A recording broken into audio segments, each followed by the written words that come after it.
Hello, Paul here. It's February 24th, 2026, and we are here at the Fellowship Bible Church Men's Table Small Group. We're starting this series on Lord Teach Us to Pray, basically the Luke 11 passage.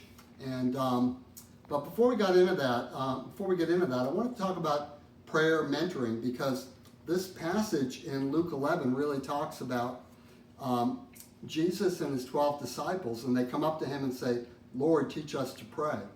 And then Jesus, was mentoring them, and he goes into that chapter there, which is a very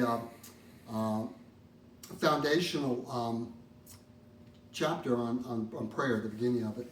But I wanted to talk about prayer mentoring and what happened to me in my prayer life. And I lead a prayer ministry at our church, and I feel like I've really been called to this ministry of prayer and intercession, and fasting goes along with that. But when I was 20, I think I was 20 or 21, I started going to this little country church. And I guess I'll back up. When I was about maybe between the ages of 5 to 9 years old, I used to pray a lot as a kid. And I remember my mom would send me to bed early, I think, because, she'd had enough of, riding me. And I was a lot of trouble. I was very active. So she'd send me to bed really early, and I would just lay in bed and pray. And that went really well for several years. And then something got in the way of that, a lot of rebellion, a lot of sin. And I stopped praying from maybe the age of 8 to the age of maybe 20, 21. And so I started going to this little country church, and I met this man there named Emmanuel, who was from India, and he talked a lot about prayer. And I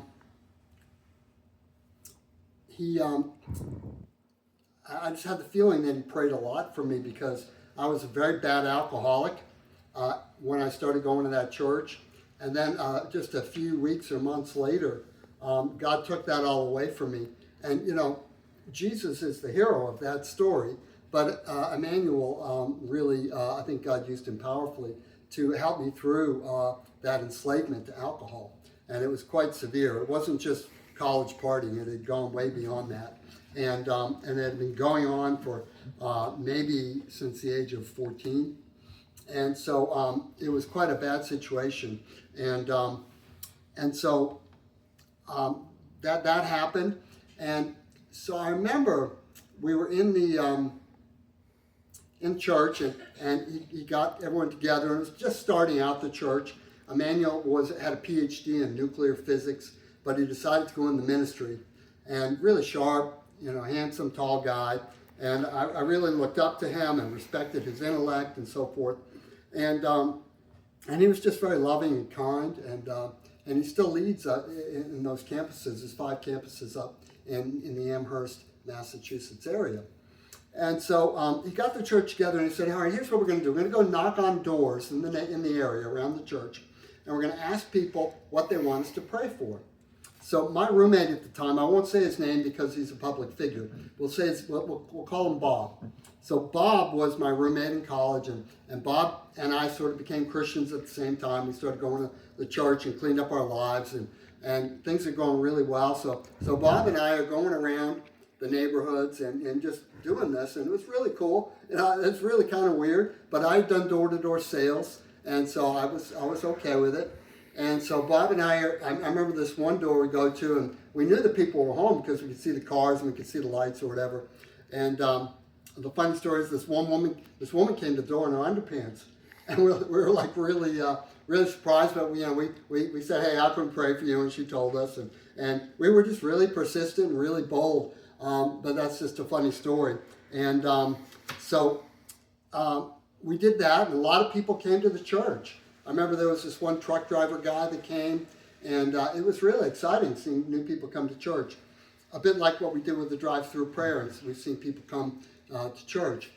And so I remember that, and then I remember walking in the church one time. It's a small little church, country church, but there was this mat, and there was a candle there, and I think they would, Emmanuel would pray there.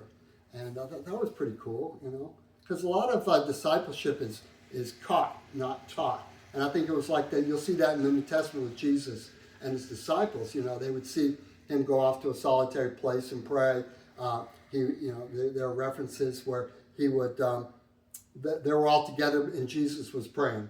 Him and the 12 disciples were together and Jesus was praying. A lot of things like that. Very subtle, but, very great example Jesus was.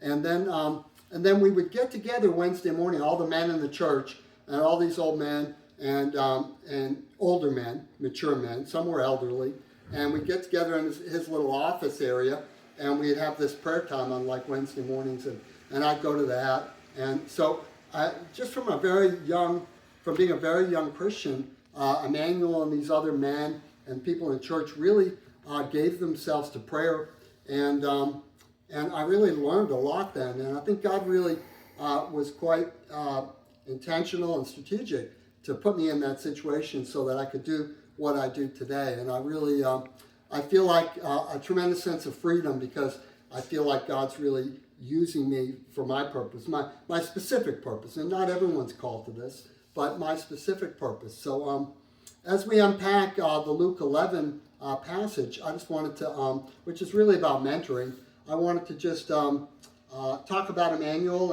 and my friend who we call Bob, and just the early days of me becoming a Christian and learning to pray and learning how to pray, and God's really done a lot since then. My wife is a very prayerful person, and so we have that in common, and we enjoy that activity together, and it's a tremendous blessing. And I believe there's no greater blessing than that we can have and give to our friends and our family and so forth than to pray for them.